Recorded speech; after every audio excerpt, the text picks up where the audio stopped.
Such a perfect devotee offers respect to every living entity because he is under the firm conviction that the Supreme Personality of Godhead has entered the body of every living entity as the supersoul or controller. Purport by Srila Prabhupada. A perfect devotee, as described above, does not make the mistake of thinking that because the Supreme Personality of Godhead as Paramatma has entered into the body of every living entity has become the Supreme Personality of Godhead. This is foolishness. Suppose a person enters into a room. That does not mean that the room has become that person. Similarly, that the Supreme Lord has entered into each of the 8,400,000 particular types of material bodies does not mean that each of these bodies has become the Supreme Lord. Because the Supreme Lord is present, however, a pure devotee accepts each body as the temple of the Lord. And since the devotee offers respect to such temples in full knowledge, he gives respect to every living entity in relationship with the Lord. Mayavadi philosophers wrongly think that because the Supreme Person has entered into the body of a poor man, the Supreme Lord has become Daridra Narayan, or Poor Narayan. These are all blasphemous statements of atheists and non-devotees. So, actually, if we really do believe that the Supreme Personality of Godhead is personally present within the body of every living being, then we should certainly have respect for every living being. After all, if God is there within that body, then that body must be something important. How can you fail to show proper respect?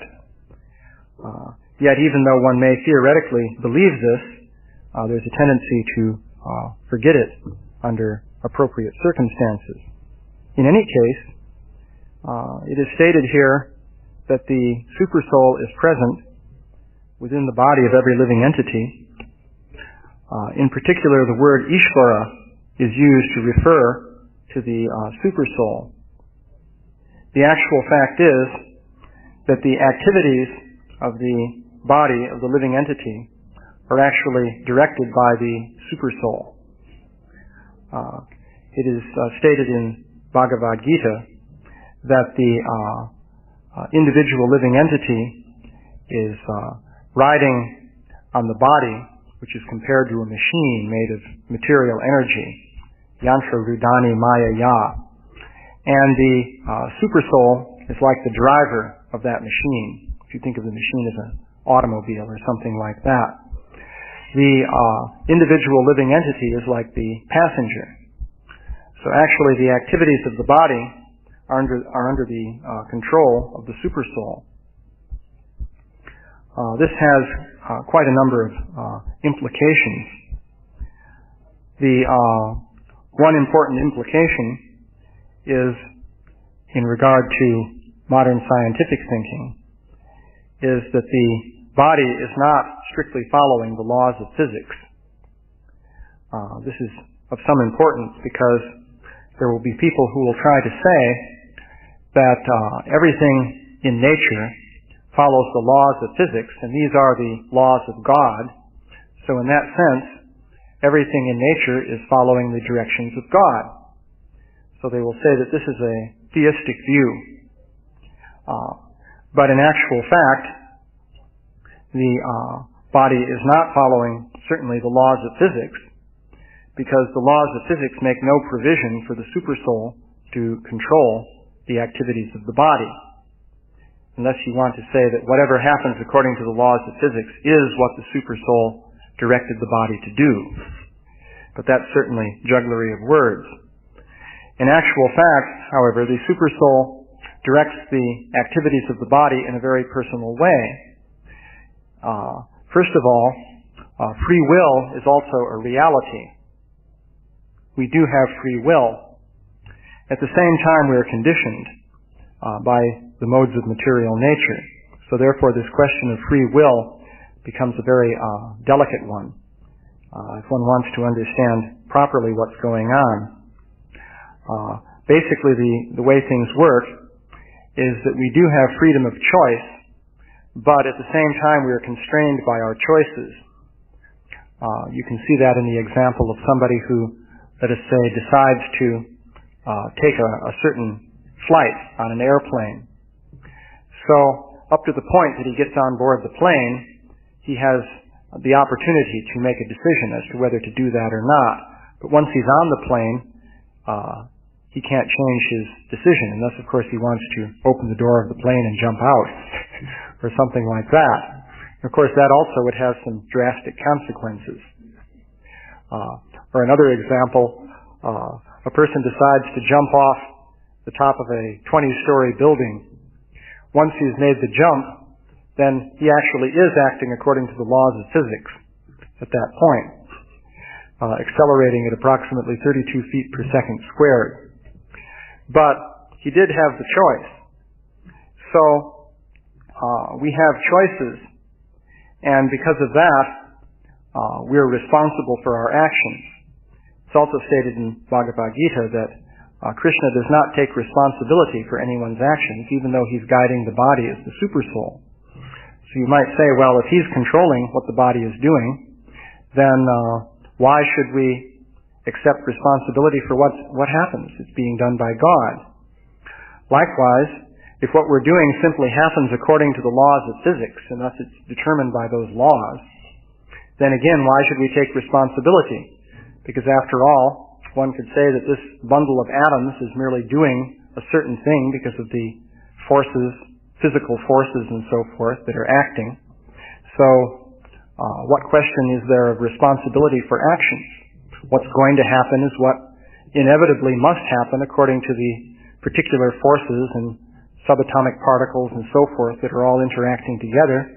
The whole thing is just running on automatically. So the very idea of responsibility doesn't even enter into the picture. So the actual situation, though, is that the supersoul is monitoring the desires of the soul and controlling the body accordingly.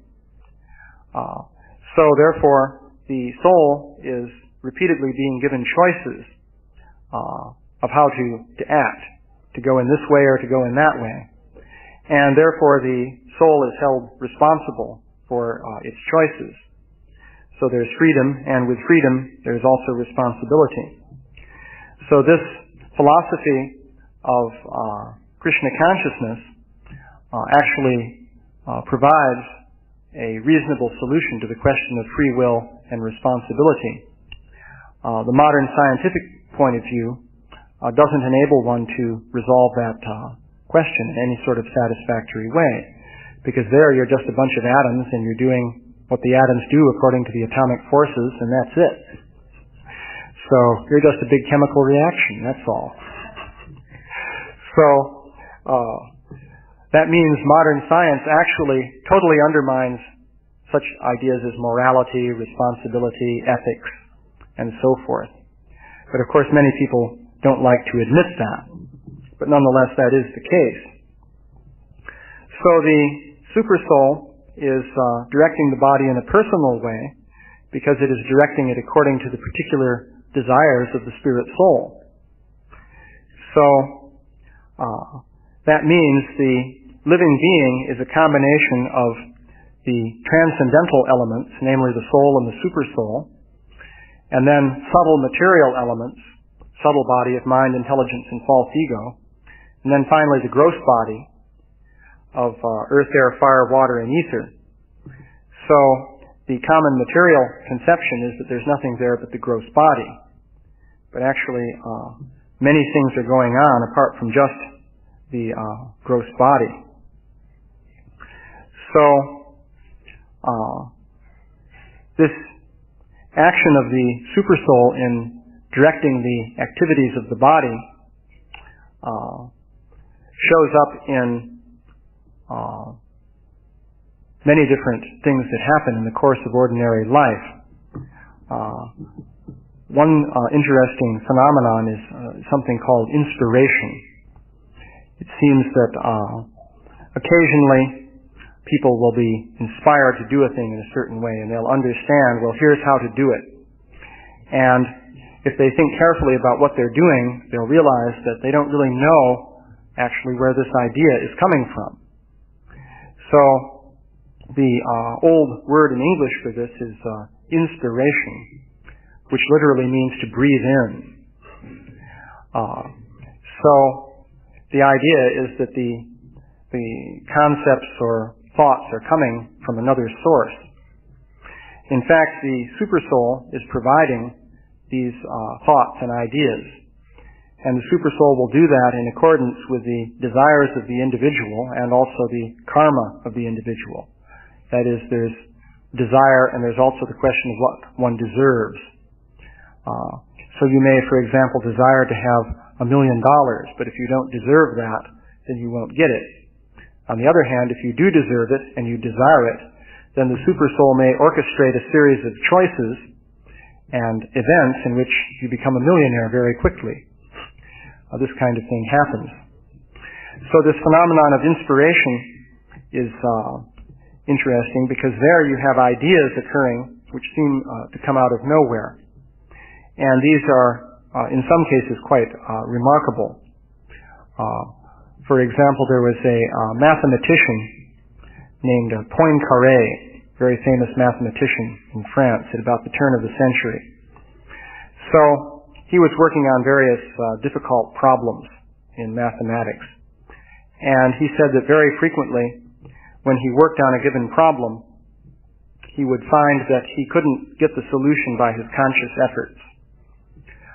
He'd spend a long time working on the problem, and he just couldn't make any headway with it. But then, at some moment when he was thinking about something else, suddenly the entire solution to the problem would come into his mind. So since this happened quite frequently with him, he wondered, what was happening and was thinking about it in various ways. And he postulated finally, at least tentatively, that there must be something that he called the subliminal self, and that this subliminal self has powers that the conscious self doesn't have. And furthermore, the subliminal self has artistic sensibilities, because he said the solutions to these mathematical problems were frequently very aesthetic and beautiful, according to certain standards of beauty and so on. So, therefore, the subliminal self must be capable of a very high degree of artistry. So, he made these observations. He finally came to the point of saying that indeed it would appear that the subliminal self is superior to the conscious self. But then he backed away from it. He said, should I accept this conclusion? I, for one, would hate to accept it. And at this point, he then introduced the mechanical model of the subliminal self. And according to this model, ideas can be thought of as hanging on a sort of pegboard. And you shake the pegboard and the ideas keep jostling around. And if you shake it long enough, they'll come into certain combinations which then pass inspection by the conscious self. And these are these ideas. So this was the final model he came up with. But actually, that was interesting because he could easily calculate himself the number of combinations you'd have to go through in combining ideas. And you can easily see that, say, if you combined ideas at the rate of doing this billions of times per second for billions of years, you wouldn't be able to go through enough combinations to account for the actual things that happen. So, there's evidence of the presence of Supersoul within the body. Srila Prabhupada said that actually the common man can perceive the Supersoul within the body. And you wonder what kind of common man he was thinking of. Maybe a somewhat unusual common man. But he outlined a series of steps that you can go through. So, in the first step, one observes that he is different from matter. Srila Prabhupada said that you can observe this if you think carefully. You observe the activities of the body and the mind, and basically you have to discriminate between that and yourself. You yourself are the observer. Well, it's fairly easy to do this with the body because you can say, well, I'm not the hand. This is the familiar example. Seems pretty obvious. You're not your hand, you're not your foot. Some people may have trouble when it comes to saying you're not your head. Because obviously if the hand or the foot is cut off, you can continue to exist, but that's not true if your head is cut off. So there may be difficulties there. But still, you can say that just as you're not this hunk of flesh in this part, presumably you're not this hunk of flesh up here either. When it comes to the mind, it's a little bit more subtle, but you can analyze and distinguish between yourself and the thoughts that go through the mind. Because you can say, well, okay, this is a thought, so it's a particular entity. So that's not me because I'm observing this thought. And also one can see that one's thoughts in some cases tend to get out of control. So if the thoughts were really part of me, then in what sense would they be out of control? The fact that one sometimes even feels distress about one's thoughts being out of control suggests that the thoughts are something different from the observer who's perceiving those thoughts. So one can engage in a process of introspection and differentiate between the self and the mind and body. But this isn't a matter of logical proof, that is, that I stand before you and prove that you can do this, but actually each person has to do it within himself. It's a matter of introspection. But Srila Prabhupada said you can do this if you think very carefully. So then he said the next point is that when you have discriminated between yourself and the material body, then you must recognize that the material body is conditioned and controlled by the laws of nature. So then the next step is to see that there must be a controller of nature. And in fact, this controller is looking after the individual just as a father might look after a child. Because, in fact, material nature, acting according to its laws, is in fact doing things in such a way as to satisfy the desires of the individual and convey to the individual proper ideas about how to act and how not to act and so forth. And so Srila Prabhupada said that then on this basis you can recognize that the supersoul must exist and must be directing the body. And he said that if a person becomes disconnected from the direction being given by the supersoul, then he's a deranged man. He's crazy. So what it amounts to then, well, of course, one common statement for this direction of the supersoul is that that is the voice of conscience. In other words, that which gives you good advice as to what to do from moment to moment. This is actually a very real thing. So, if one thinks very carefully, one can perceive the presence of the supersoul within the body. And one can see that the supersoul is active even in the matter of ordinary decision making. The example I gave of the mathematician is one in which unusual things happen. And there are lots of other examples like that. Another interesting example is Mozart, who testified that complete symphonies would spring into his head instantaneously. He made this claim. That is, the whole thing would be there all at once. He wouldn't have to wait 45 minutes for it to play from beginning to end, but he would perceive the entire thing at once, and he would then be able to start writing it down. And in fact, apparently he would do this. He would sit and write like anything, and the result would be a complete finished piece of music that then became famous. So he was at one point commenting on how this happened, and he said that he had nothing to do with it. These things just came to him, and he thought they were coming from God. In fact, he was right. They are. So these are extreme examples. But even in the ordinary day-to-day process of decision-making, Srila Prabhupada said that if you think carefully, you can see how the supersoul is directing the activities of the body. He then went on to say that this level of understanding is just the beginning, because this would correspond ultimately to Paramatma realization if you carried this to the point of really understanding it, as opposed to just theoretically thinking about it as an argument. But beyond that, there's the recognition of Bhagavan, the Supreme Personality of Godhead, in his form as Krishna, and one can relate with Bhagavan in terms of bhakti. So by consulting the Shastra, which explains this process of bhakti, and following the Guru, who's the external representative of the Supersoul, then one can understand this process and come to the realization of Bhagavan. Srila Prabhupada comments in the Purport, of course, about the misconception of the Mayavadis. When you realize the Supersoul, naturally you become aware of the divine attributes of God. And it is possible in illusion to think that these are my attributes when you attain that awareness.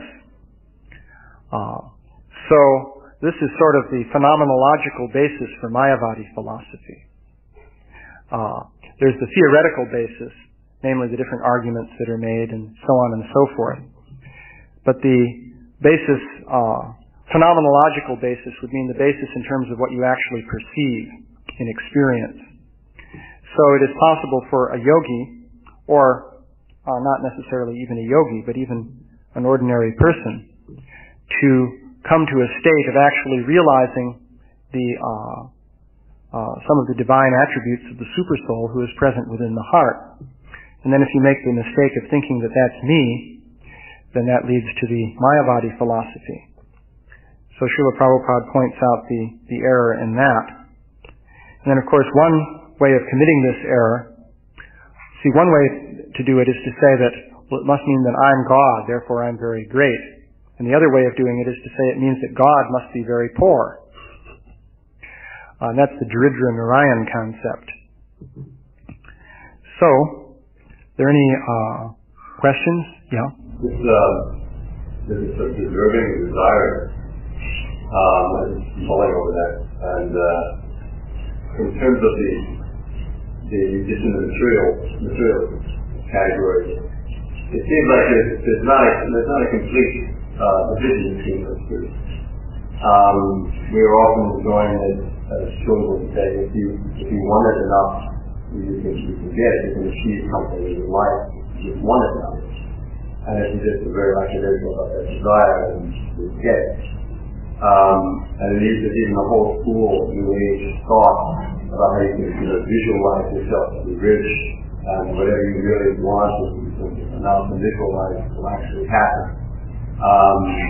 And on the other side, in our just in pure bhakti, it seems as if this desire is almost the whole show. We have this verse about how the only fight of pure bhakti is the need for and so forth. So really, desire is what we're cultivating. We're cultivating strong desire and consciousness.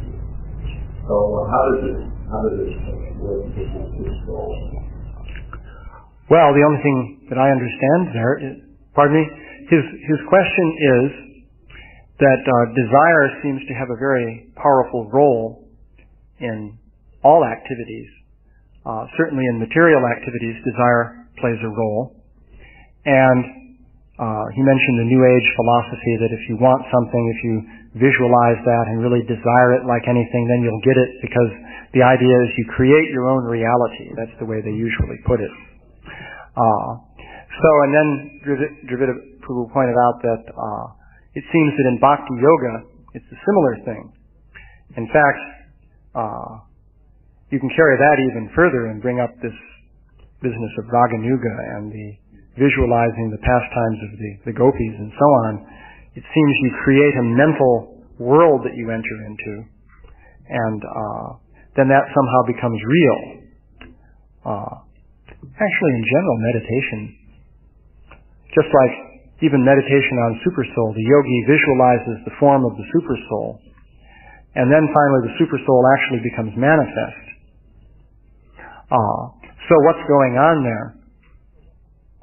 Well, evidently, what happens to the living entity indeed depends crucially on the desires of the living entity.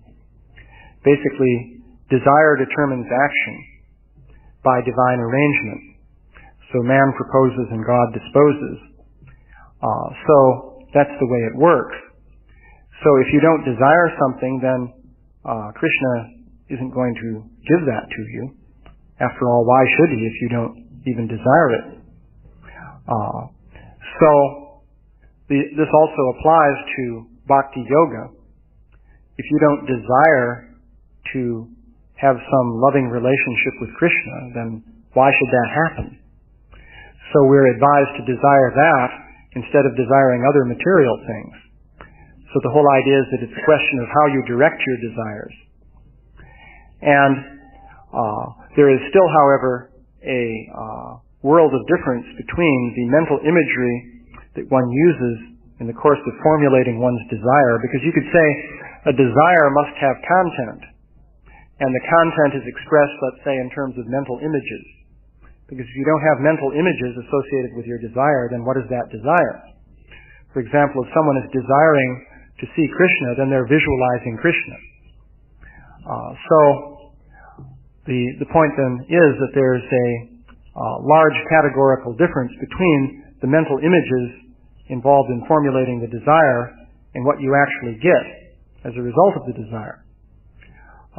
There's a big difference between visualizing, for example, the form of Krishna in meditation and then actually perceiving the form of Krishna when he actually appears before one's vision. That seems to be clearly demonstrated by the behavior of for example, Narada Muni, when he had been meditating on the form of the Lord for a very long period of time when he was the son of the maidservant, for his whole life practically. And then toward the end of his life, Krishna actually appeared once. And he could certainly tell the difference because he became totally ecstatic at that point.